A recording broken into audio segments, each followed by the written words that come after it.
This is not a test. This is your emergency broadcast system announcing the commencement of the annual purge. All right. You asked for it, so let's freaking do it. Instagram purge. Let's get to it. May God be with you all.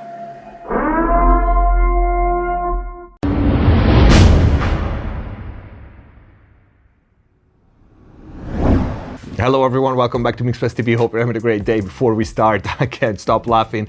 Check the info box down below for my mixing courses on Pro Mix Academy, free plugin special discounts and offers, and of course if you want to support the channel, but most important, if you really want to learn how to mix and master professionally, click the join button, become a MixbusTv member, access the already big and always growing library of full mixing courses start to finish, mastering courses on so many genres, special videos and a lot more. Let's purge. All right, we won't link anyone, we won't make names, because the purpose of these videos is, first of all, to have fun, and second, to make people aware that there's a lot of shit out there, especially on the infamous Instagram charts. We start with this gem. This is a master EQ preset. Look at it. What? So we start with 9 different EQ points, all right? Which is already very questionable in mastering. We start with a 36 Hertz smooth low cut. So you start by cutting your mix's balls right there, right? 36 Hertz.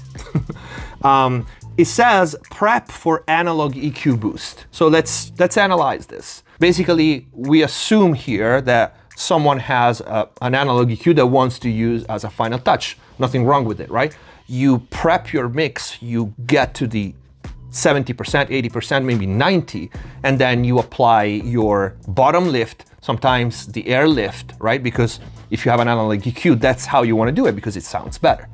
But why the heck would you mix so that you need to cut 36 and below, which is high for mastering? Just simply mix knowing that you will add those 3, 4, 5 dB boost with your analog EQ. You don't create a problem so you fix it so then you can boost with your analog EQ. That's not how you do it. And also you are using a low cut.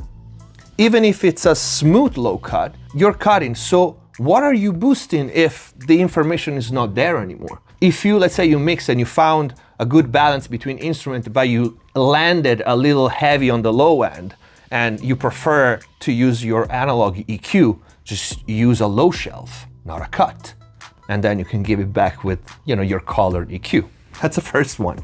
The second one is 140 Hertz dynamic reduction, remove low end and rumble. 140 is no low end, and sure as hell, it's not rumble. Rumble is, for example, you record a vocal, and you don't need 40 and below or 50 and below, all right? That's rumble. And low end, it can be considered low end, where 140 is more like low mids, low end is a little lower. But a 140, it's like, there's the body of many instruments right there. Why 140? I mean, why any of these arbitrary frequencies that we are seeing in this chart? But this is just one. I don't want to pick on this one. There's so many out there. There's no arbitrary frequency that you can apply on everything, The closest thing would be the classic EQs, like NIVs and API, for example. They have pre-selected frequencies, right? Why? Because most likely those frequencies work on pretty much anything. Either you have to cut or you have to boost, right? But we are gonna see on this chart, there's some crazy stuff. 140, I would never give a 140 as a general rule, because there could be the punch of the kick, there could be the body of the snare, there could be the voice of the bass, there could be some low-end synth or guitars. Okay, sometimes vocals. That just makes no sense. But the next one is better. The next one is my favorite actually, is 173 Hertz. See how precise that is? It has to be 173. Don't you dare doing 171. 173 smooth cut on sides. Here we go. Getting rid of stereo on lows. Do I even have to comment this? I mean, first of all, you shouldn't do that in mastering to begin with, right? We talked about this many times. You should mix in a way that you simply don't have those frequencies on the sides. But what are those frequencies? Because sure as hell is not 160 or 163. That's it's beyond high. With that simple move, you just cut all the bigness and the width and the power of your mix. Take, for example, the stereo image section on the Fusion, right? My Fusion right here. That is one knob that is width and it's just widen the mix. And then there's another one that's called space. You know what space does? It boosts the sides from probably 160 and up. And it sounds freaking awesome if you don't exaggerate, right? Look at my videos on mid-side processing that we just released before this video for this reason. 160 is insanely high to cut the sides. And by cutting the sides, again, watch the mid-side EQ video, you cause all the problems that mid-side EQ, especially filters, with a big phase shift, with messing up the phase relationship between mid and side, and the transient relationship, time alignment, and all that. If you are a mastering engineer and you receive a mix and you don't have access to the mix that has too much low-end information on the sides, enough to create a problem. Low-end information on the side would be 40 and below, 30 and below, maybe 60 and below. But first of all, you don't even cut that if it's not in excess. Too much is the key word here. All right, if it's not too much, why are you even cutting it?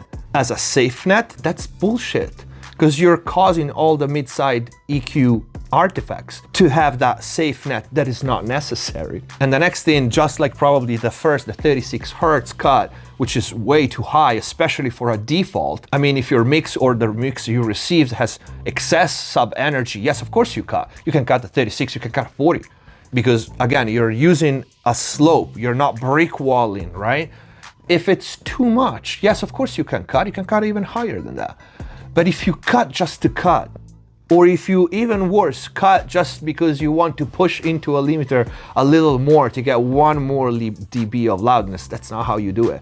Because it's much better to have a solid, powerful mix that is 1 dB less in volume than a skimpy, screeching track that is super loud but is just void and doesn't have any body or any balls, how you say it here. Let's go to the next one. The next one is a 305 Hertz reduction, getting rid of mud. 305, very precise. That would not even be that bad, because let's say between 200 and 300, all right, 350, it's common that many mixes have a little bit of buildup in that area and it sounds a little bit like this, right?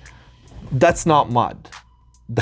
That would be boxiness. But this is not even that bad because it's fairly common. Again, I would never tell anyone to use that as a preset or a default or even a starting point, because anything you use as a starting point other than a blank canvas will give you a bias.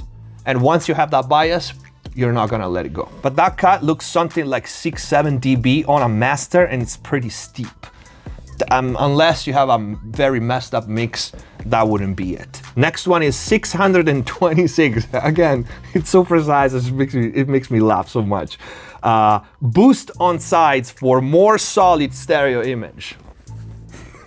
So we just released that video for this reason, right? You want a solid stereo image, you should mess with mid-side EQ the least amount possible, because the main side effects of mid-side EQ, if used too much, and this is definitely too much, all of it, because it doesn't stop there, will smear your stereo image. It won't make it more solid.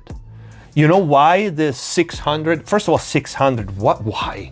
Like 600 is very rarely a frequency where you want to boost. Sometimes you can catch up vocals, you know, on the 800, 700, 600, but it's rare.